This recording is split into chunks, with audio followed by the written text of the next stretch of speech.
오늘 본문 말씀을 가지고 나의 삶의 영광의 주님을 태웠습니다 라는 제목으로 말씀을 나누겠습니다. 최근 북한과 러시아와의 친밀한 외교 관계가 국제적인 이목을 끌고 있습니다.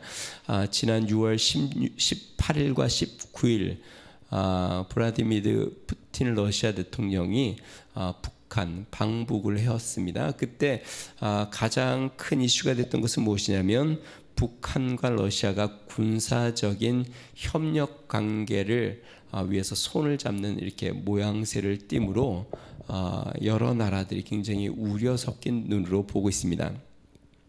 자, 이때 화제가 된 또 하나의 사건이 있는데요. 바로 의전 차량입니다. 의전 차량이 크게 두 종류로, 두 대 정도로 이제 진행이 됐는데, 독일 차죠. 메르세데스 벤츠하고, 그 다음에 이 푸틴 대통령이 김정은에게 선물한 차가 있습니다. 작년 9월에 김정은이 러시아를 방문했을 때에 러시아 의전 차량인데요. 아우루스 세나트라는 차량입니다.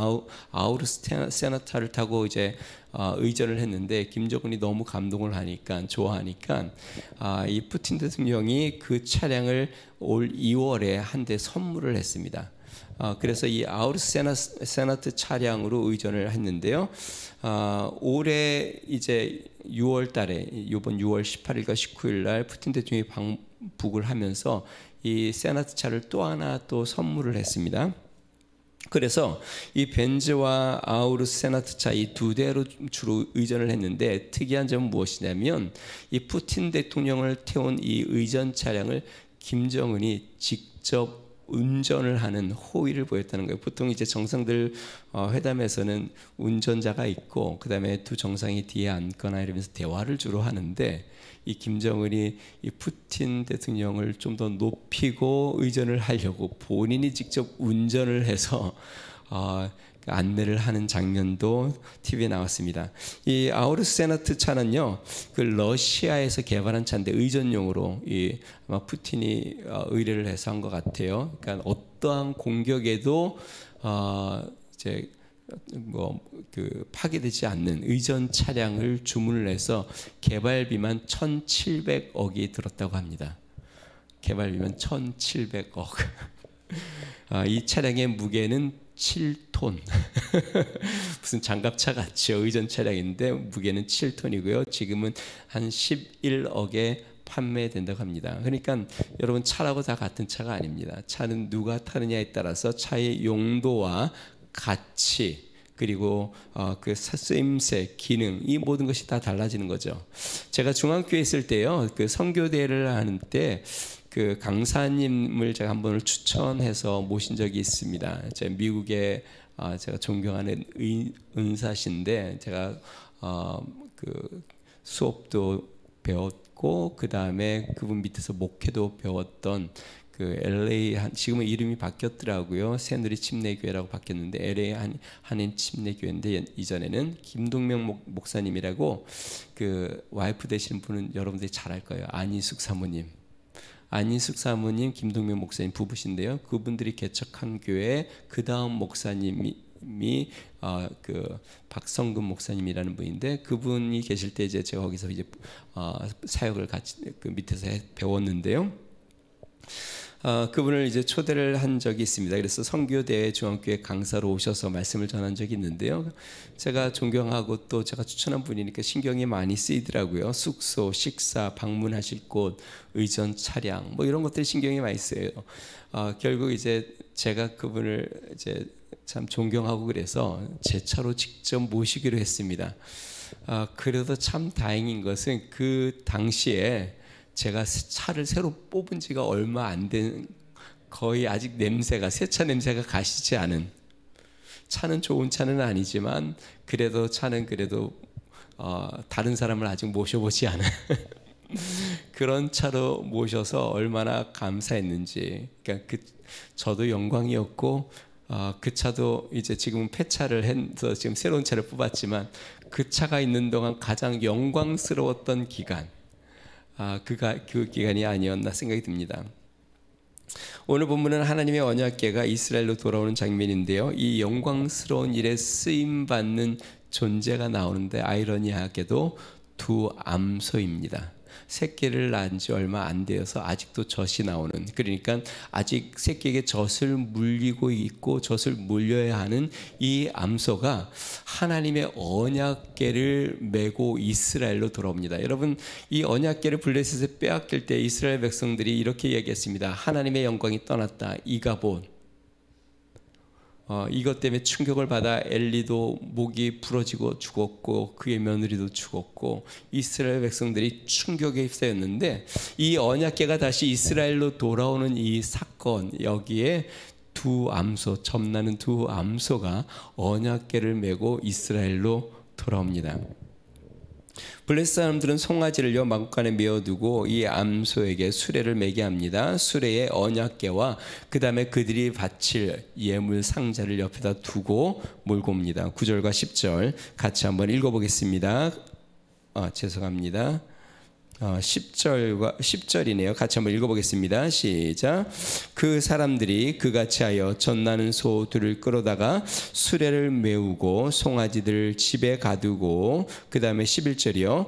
여호와의 궤와 및 금쥐와 그들의 독중의 형상을 담은 상자를 수레 위에 실으니. 자, 이렇게 소에게 수레를 메우고 그 다음에 언약궤를 두고 그 다음에 금을 담은 예물 상자를 담고 이제 소로 끌게 합니다. 그러니까 이 소들이 이스라엘 진영으로 언약궤를 끌고 나아갑니다.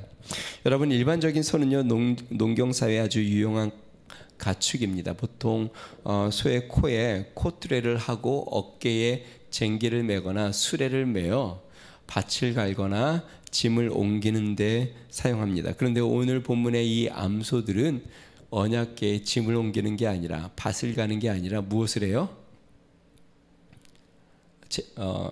그 수레에 짐을 옮고 있는 것이 아니라, 그 다음에 쟁기를 맨 게 아니라 언약궤를 싣고 지금 언약궤를 옮겨가고 있습니다. 참 굉장히 놀라운 일이죠. 이것을 그 블레셋 지도자들, 방백들이 졸졸졸졸 그 뒤를 따라옵니다. 왜 그러냐면 정말 곧장 이스라엘로 들어가는지 보려고. 그리고 끝까지 따라가서 이스라엘 진영까지 들어가는 것을 보고 그들이 야, 정말 하나님이 역사하셨구나 라는 것을 깨닫고 다시 돌아갑니다. 자, 이 이스라엘의 베세메스라는 지역에 도착을 했는데요. 베세메스 사람들이 밀을 추수를 하다가 이 소가 언약궤를 메고 오는 것을 보고 너무 기뻐서, 그러니까 언약궤를 뺏긴 것이 절망이었는데 언약궤를 메고 소가 오는 것을 보고 너무나도 기뻐서 아주 잔치가 벌어졌습니다. 레위인들은, 이 베세메스라는 지역은요 레위인들이 거주하는 지역이었는데, 이 레위인들은 언약궤를 메었고 그 다음에 번제를 드리고, 이 베세메스 주민들은 하나님 앞에 많은 여러 가지 제물들을 가져와 제사를 드립니다. 참 정말 영광스럽고 아름다운, 마치 정차 영광이 이스라엘로 돌아오는 그 축제와 같은 그러한 영광의 모습이 재현되고 있습니다. 여러분, 소는 어떤 짐승일까요? 소는 뭐 긍정적인 부분과 부정적인 부분들이 다 있는데요. 긍정적인 부분은 보통 유순하다, 사납지 않다 라고 이야기하는데, 또 부정적인 부분들은 우리가 속담을 보면 알 수 있습니다. 우리나라 속담에 이런 말이 있습니다. 소기에 경읽기. 그 말은 뭐냐면 아무리 가르치고 알려줘도 알아듣지 못한다. 이거는 어떤 사람들을 칭하는 말이냐면 무지하고 어리석은 사람, 아무리 가르쳐주고 가르쳐줘도 어리석어서 또 무지해서 그것을 깨닫거나 알아듣지 못하는 사람들에 대해서 이야기합니다. 또 소에 대해서 이렇게 이야기합니다. 쇠고집. 여러분, 쇠고집이 무엇을 의미할까요? 소처럼 고집이 센 사람에 대해서 참 쇠고집이다. 혹시 우리 중에 그런 분이 있는지 모르겠습니다. 그러니까 소를 보면은요, 겉으로는 굉장히 유순한 동물, 사납지 않은 동물처럼 보이는데 굉장히 어리석고 아무리 이야기를 해도 잘 듣지 않고 고집이 센, 꼭 나갔다라는 생각이 드는데요. 우리의 모습 같지 않아요? 참 때로는 너무나도 어리석고 또 자신의 고집이 세서 웬만하면 쉽게 고집을 꺾지 않고, 물론 뭐 나가서 막 다투고 싸우진 않지만 이 고집 세서 잘 변화되지 않는, 그런데 하나님께서 이 소를 언약궤를 옮기는 영광스러운 사명을 안고 그 일을 감당하게 합니다. 사랑하는 성도 여러분, 우리의 삶에 하나님의 영광을 우리가 얻고 또 언약궤를 태우고 하나님과 동행하는 믿음의 축복의 삶이 되기를 주의 이름으로 축원드립니다.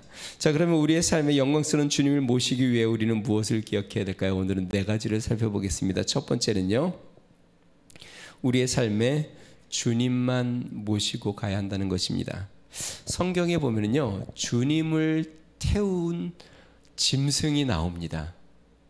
대표적인 것이 오늘 본문 말씀의 이 두 암소고요. 물론 나중에 다윗이 다시 언약궤를 이끌어 오려고 할 때 소가 이 언약궤를 매는데요, 그때는 좀 실패를 합니다. 왜냐하면 소가 뛰놀 때 그 언약궤를 사람이 만짐으로 말미암아 끝까지 옮기지 못하는 일이 생기는데요, 대표적인 것은 어쨌든 오늘 두 암소, 그 다음에 신약에 예수님을 태워서 예수님이 입성할 때 호산나 다윗의 자손이 아주 영광스럽게 예수님을 등에 태우고, 똑같습니다. 장면이. 여러분 저를 한번 보세요.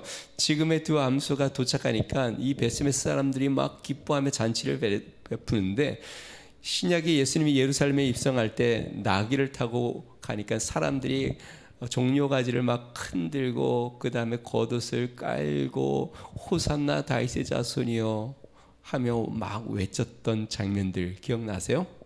그렇게 성경에 대표적으로 보면 예수님, 주님을 태운 짐승이 이렇게 나오는데요, 그런데 공통점이 있습니다. 어떤 걸까요? 다른 것을 태워보지 않았다는 것이에요.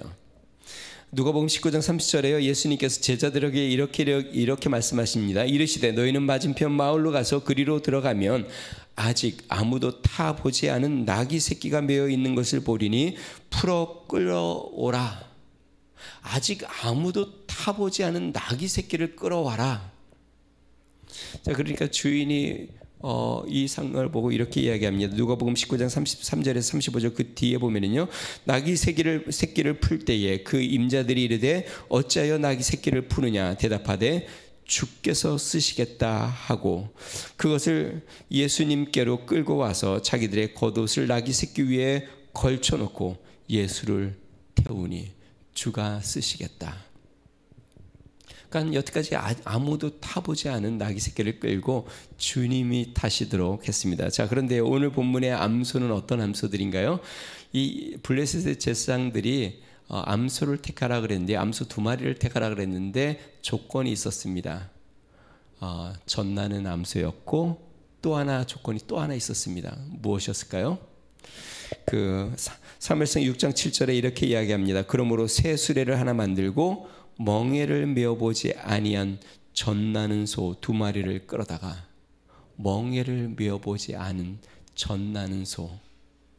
그러니까 여태까지 무엇도 끌어본 적이 없는, 무엇도 그 어깨에 메어본 적이 없는, 무엇도 나르거나 일을 해본 적이 없는 그 암소 2마리를 끌어다가, 여러분 공통점이 있지 않습니까? 사람을 아무도 태워보지 않은 나귀 새끼, 그 다음에 어깨에 아무것도 메어보지 않은 암소. 왜 그럴까요? 세상에 속된 일에 사용된 것은 주의 일에 사용될 수 없기 때문에 그렇습니다. 하나님의 영광스러운 하나님을 어깨에 메고 하나님을 태우고 가는 이 영적인 일에 세상적인 것을 사용되고 세상적인 일에 써먹고 세상적인 것을 같이 메었던 그 어깨에 영광스러운 주님을 함께 맬 수 없기 때문에, 그렇기 때문에 아무도 타보지 않은 나귀를 예수님이 타셨고 그 어느 것도 메어보지 않은 이 암소에 주님의 언약궤가 메어 있는 겁니다. 그래서 수레도 새 수레고 암소도 멍에를 처음 메어보는 것이죠. 성도 여러분, 영광스러운 주님을 모시는 우리도 마찬가지입니다. 우리는 예수 그리스도 안에서 새 생명을 얻었습니다. 새 생명을 우리는 영광스러운 주님을 태우고 모시는 성전이 되었고, 그리고 우리는 왕같은 제사장이 되었습니다. 아멘이신가요? 여러분, 구약의 제사장들은 어떤 역할을 했을까요? 하나님을 제사하고 예배하는 일을 했는데요. 광야에서 그들이 이동을 할 때 제사장은 무엇을 했냐면 언약궤를 어깨에 메고 갔습니다. 영광의 하나님의 언약궤를 어깨에 메고 가는 사람이 제사장이에요. 다시 이야기하면 우리는 왕 같은 제사장인데 주님의 나라를 가는 동안, 천성을 향해 가는 동안 우리가 태우고 메고 가는 것이 무엇이냐면 영광의 주님 언약궤를 메고 가는 겁니다. 아멘이세요? 이 지금 암소가 언약궤를 그 어깨에 메고 끌고 가는 것처럼, 나귀 새끼가 예수 그리스도를 자기의 등에 태우고 가는 것처럼, 우리는 우리의 주님을 우리의 어깨에 메고 우리는 주님의 나라로 천성을 향해 나아가는 것이죠.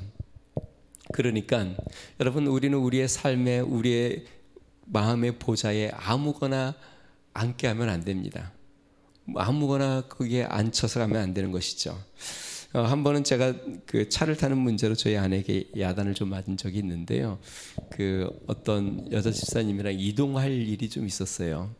그런데 어떻게 하다 보니까 여자 집사님이 옆자리에 앉게 되었는데 이 모습을 저희 아내가 본 겁니다. 야단을 그날 많이 맞았습니다. 여러분, 옆자리는 어떤 자리일까요? 옆자리는 다른 여자가 타면 안 되는 자리예요. 아무나 앉히면 안 되는 자리. 여러분, 우리 마음의 보좌는 누구의 자리일까요? 아무나 앉으면 안 되는 자리. 내 욕망이 앉으면 안 되는 자리. 내 욕심이 앉으면 안 되는 자리. 내가 주인이 되면 안 되는 자리. 주님이 앉으셔야 하는 내 마음의 보좌. 우리는 그 주님을 내 보좌에 앉히시고 내 어깨에 주님을 메고 주님 앞에 가는 것이죠. 지금 이 암소가 하나님의 영광스러운 일에 사용되면서 하나님의 언약궤를 이스라엘로 옮기면서 여태까지 한 번도 그 어떤 것도 메어보지 않은 그 어깨에 영광의 우리 하나님의 언약궤를 메고 지금 이스라엘로 향해 가고 있습니다.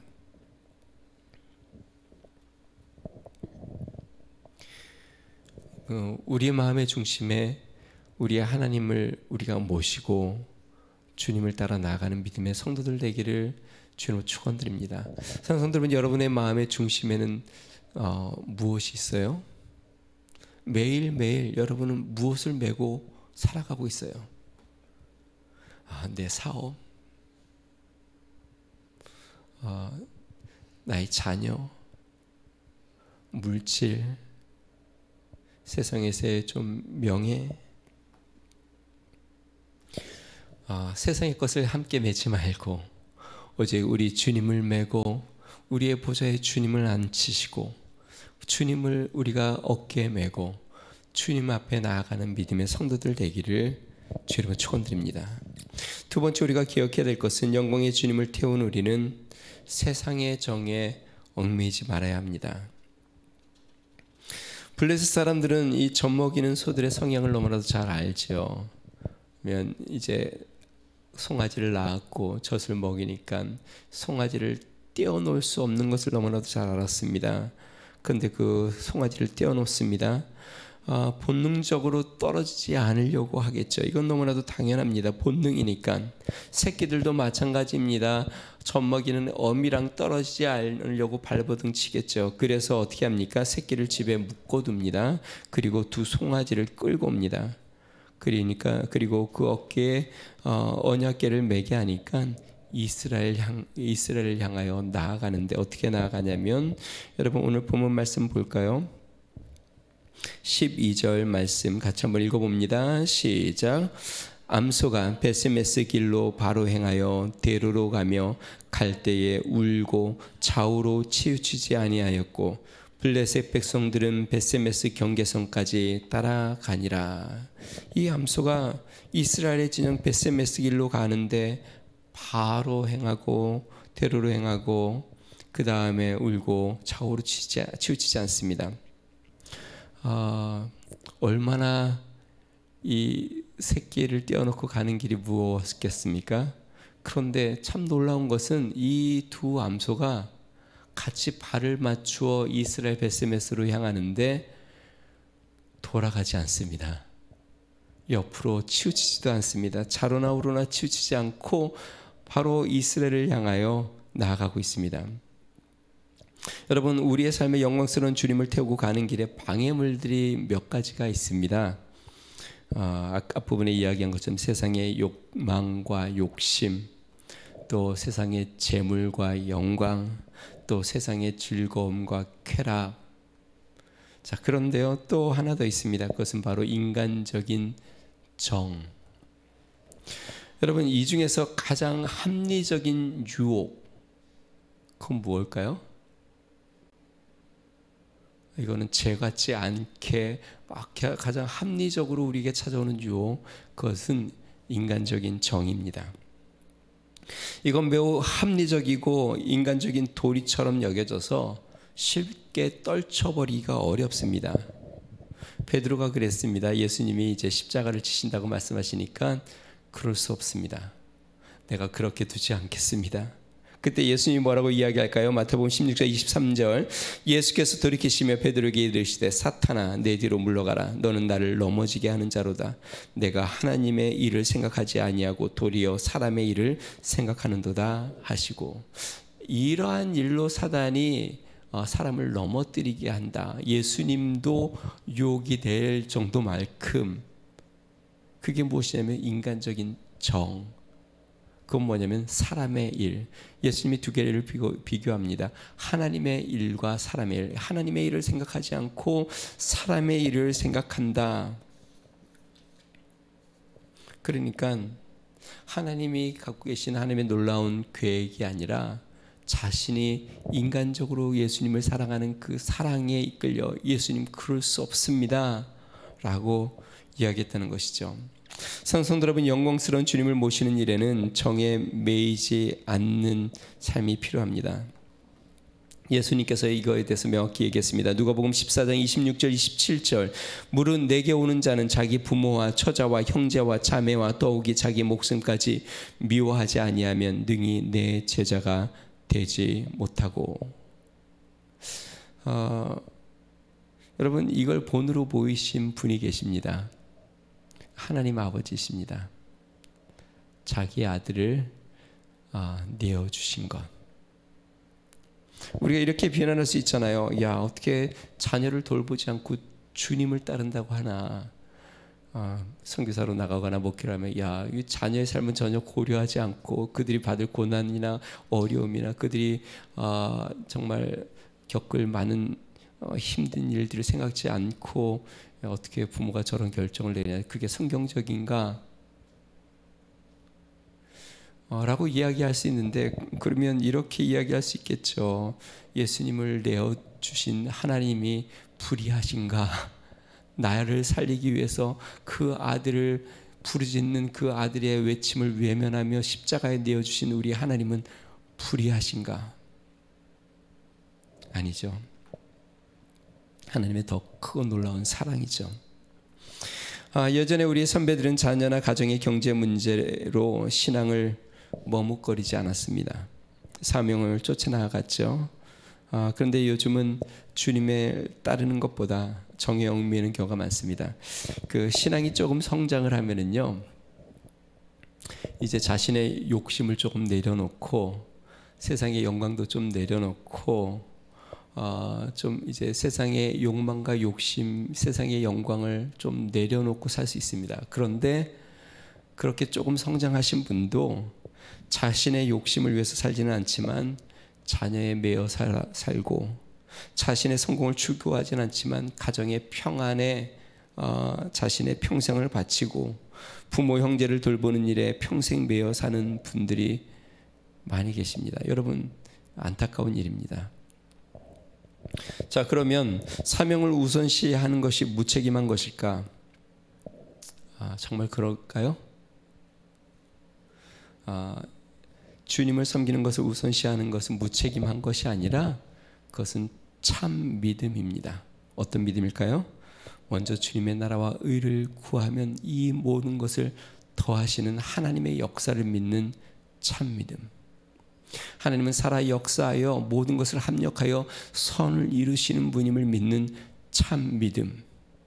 그것을 믿지 않으니까 인간의 도리를 못하는 것처럼 이야기하지만 실제로 그렇지 않습니다. 우리 하나님은 더 놀라운 선을 이루시는 분이심을 믿으시기 바랍니다. 상성들 여러분, 인간적인 정에 매여 주님의 길을 가고 하나님의 영광을 드러내는 일에 우리가 그르치는 일이 없도록 주님을 바라보는 은혜가 있으시길 바랍니다. 자, 세 번째로 우리가 가져야 될 우리의 자세는 좌로나 우로나 치우치지 말아야 합니다. 수레를 맨 어미 소들은 이스라엘 향하여 곧바로 나아갑니다. 새끼들을 향해 뒤돌아서지 않고 눈물을 흘리며 주어진 길로 나아갑니다. 우리 12절 다시 한 번만 읽어보겠습니다. 같이 있습니다. 시작. 암소가 벳세메스 길로 바로 행하여 대로로 가며 갈 때에 울고 좌우로 치우치지 아니하였고 블레셋 방백들은 벳세메스 경계선까지 따라가니라. 지금 암소가, 성경이 이렇게 기록합니다. 암소가 벳세메스 길로 바로 행했다. 영어 성경이 이렇게 됩니다. Straight up toward 벳세메스. 그러니까 벳세메스를 향해 straight up toward. 그러니까 곧바로, 그러니까 지그재그도 아니고 옆을 기웃거리지도 않고 아주 곧바로 이스라엘 진영을 향해 갑니다. 그리고 뒤에 보니까 좌로나 우로나 치우치지 않았다고 했는데요. 영어 성경이 이렇게 이야기합니다. Keeping on the road. 그러니까 길을 벗어나지 않고 키핑하면서 그 길을 계속 벗어나지 않고 그 길을 따라갑니다. 그런데 어떻게 하냐면 울며, 영어 성경에 보니까 로잉이라고 되어 있습니다. 로잉은 이제 암소가 하면서, 여러분 한번 상상해 보세요. 두 암소가 언약궤를 뒤에 수레를 메고 언약궤를 메고 가고 있는데요. 벳세메스 도착하는 그때까지 계속 하고 계속 울면서 눈물을 흘리며 갑니다.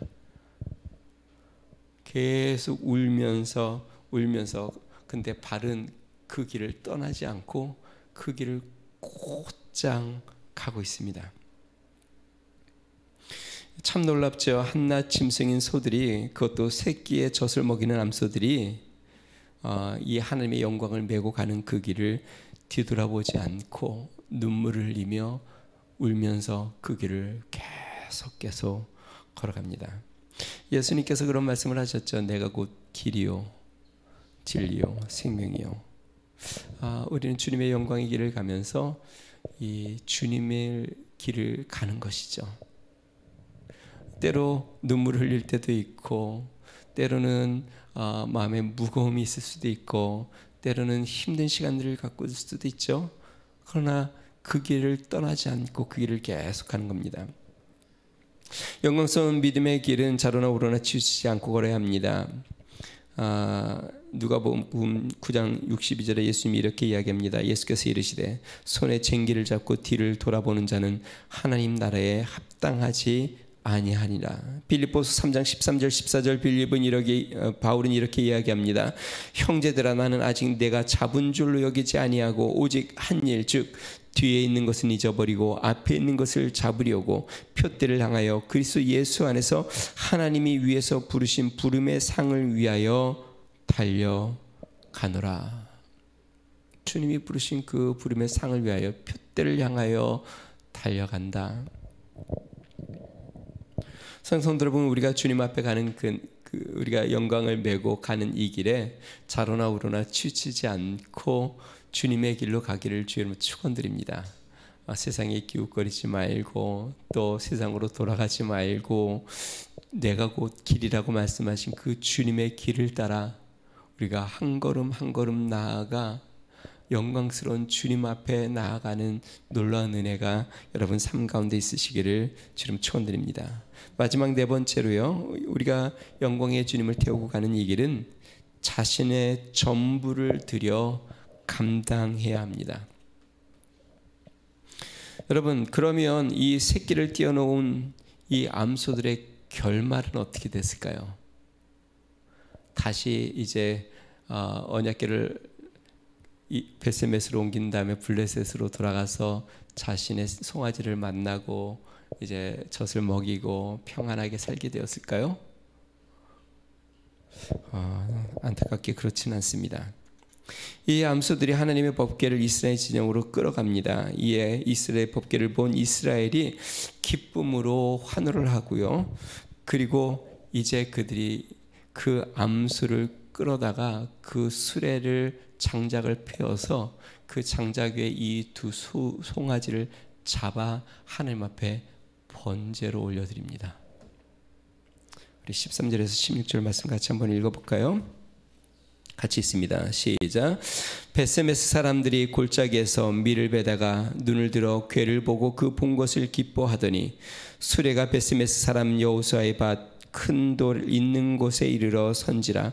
무리가 수레의 나무를 패고 그 암소들을 번제물로 여호와께 드리고. 우리 여기까지 보겠습니다. 베세메스 사람들이 이 언약궤가 온 것을 너무나도 보고 기뻐하여 이 소한테 기특하다 한 게 아니라 그 수레를 패어서 나무로 장작으로 삼고 이 끌고 온 두 암수를 잡아 그러니까 번제로 드렸으니까 피를 받고 그 다음에 가죽을 벗기고 온몸을 각을 뜨고 내장을 끌어내고 그 모든 것을 다 불 위에 다 온통 하나도 남김없이 다 태워서 번제로 하나님 앞에 올려드립니다. 여러분, 이 암소의 사명이 이제 끝난 겁니다. 이들의 사명의 마지막은 무엇이었냐면 언약궤를 베세메스까지 옮기는 것이 사명의 끝이 아니었습니다. 이들의 사명의 끝은 무엇이었을까요? 자신을 번제물로 다 드리는 것이 이들의 사명의 끝이었습니다. 여러분, 예수님이 마지막 십자가를 지고 골고다 언덕으로 올라갑니다. 십자가를 지는 게 끝이 아니었습니다. 예수님의 사명의 끝은 무엇이었을까요? 그 십자가의 자기를 화목제물로 하나님 앞에 드리는 것이 사명의 끝이었습니다. 그래서 예수님께서는요, 십자가에 달리셔서 운명하시면서 이렇게 말씀하십니다. 다 이루었다. 사명을 다 이루었다. 여러분, 우리는 사명하면 이렇게 생각합니다. 사명은 어떤 일을 이루는 것. 여러분, 사명은 어떤 일을 이루는 게 사명이 아니고요, 사명은 나를 온전히 다 바치는 게 사명입니다. 선교하는 게 사명이 아니고요, 선교를 통해 나의 삶 전체를 하나님 앞에 산 제물로 바치는 것이 사명입니다. 찬양하는 게 사명이 아니고요, 찬양을 통하여 나의 삶을 전적으로 온전히 하나님 앞에 다 바치는 것이 사명입니다. 교회에서 봉사하고 직분을 받는 것이 사명이 아니라 나의 모든 생명을 주님 앞에 가는 그날까지 하나도 남김없이 다 불태워 하나님 앞에 올려드리는 것, 그것이 우리가 받은 사명입니다. 이 두 암소는 그 사명을 다 이루었습니다.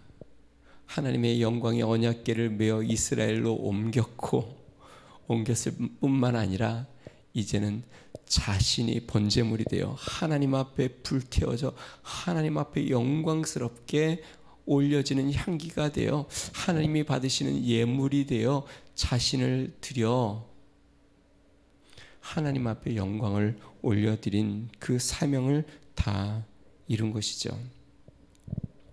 산성도 여러분, 영광스러운 주님을 우리는 어깨에 메고 주님을 향해 가고 있습니다. 우리가 주님 앞에 가는 그날까지 우리의 삶을 다 불태워 하나님 앞에 영광스럽게 드려지는 산 제사가 되기를 주의 이름으로 축원드립니다. 이전에 많이 불렀던 찬양입니다. 주님 뜻대로 살기로 했네. 영어 제목이 어떻게 되냐면 이렇게 됩니다. I have decided to follow Jesus. 그러니까 주님 뜻대로 살기로 했네를 이거를 그냥 바로 번역을 하면 이렇습니다. 주님을 따르며 살기로 결심했습니다.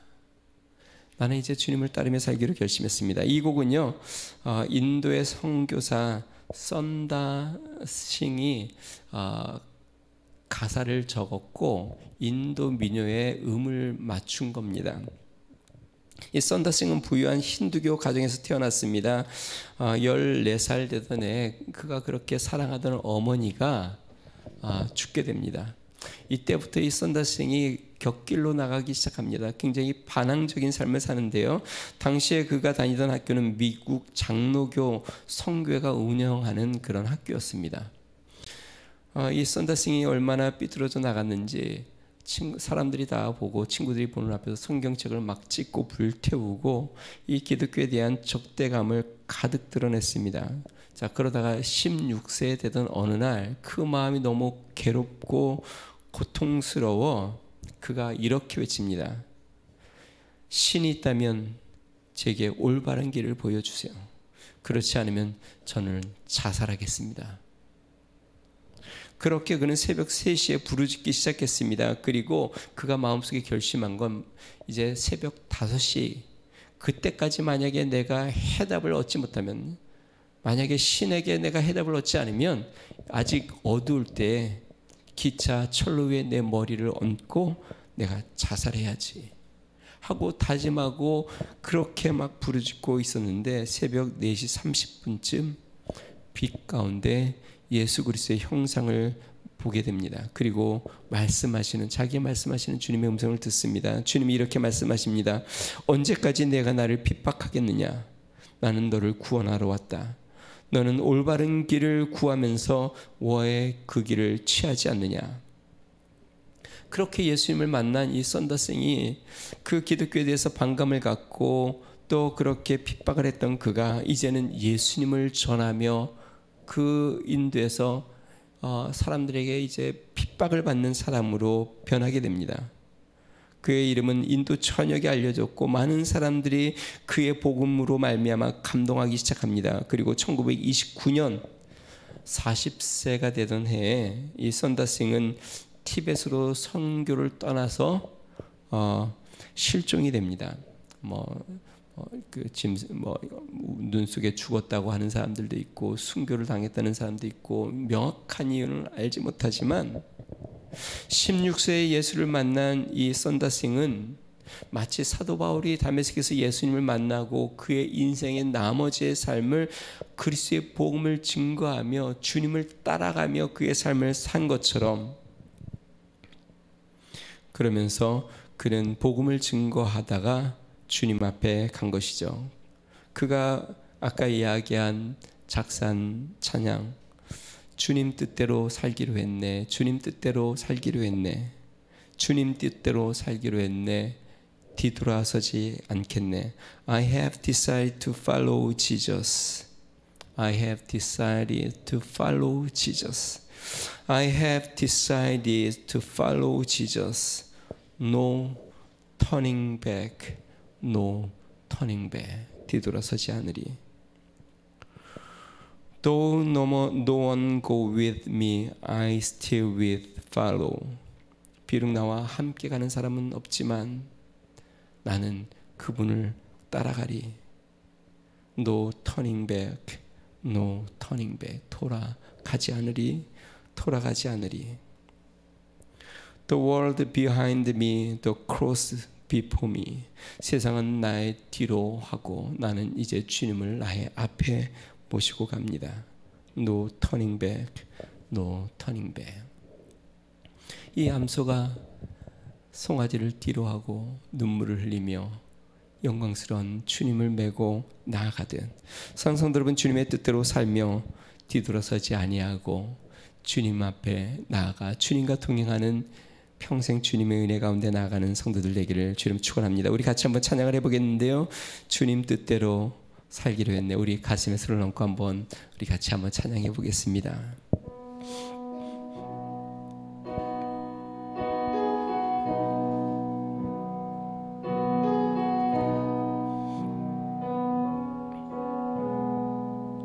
주님 뜻대로 살기로 했네. 주님 뜻대로 살기로 뜻대로 살기로 했네. 뒤돌아서지 않겠네. 세상 등지고